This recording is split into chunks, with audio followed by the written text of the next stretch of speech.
เอาที่พาดไปหันพรงามบ่อันผู้สาวผู้พรหันก็งามบ่สันสันงามแล้วขอเสียงตบมืออีกเพื่อนึงเนาะให้ทางหน่วยบรรณคดีเอาสันรายการต่อไปนี่จะเป็นรายการห้องเพลงเนาะห้องเพลงอวยพรวันครูซึ่งนักเรียนของศูนย์จะได้จัดเช่นเดียวกันเนาะซึ่งในนั้นเป็นใดๆฮันเป็นเสิร์ชสมใดเนาะ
ก็ขอบใจสำหรับเสียงตบมือเนาะเป็นยังไงมวนบ่เสียงโค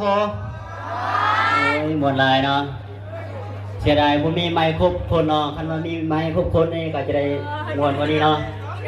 เพราะว่าผู้สาวงามบ่ผู้ปอน่ะคันงามก็เคยเสียงตบมืออีกเทื่อนึง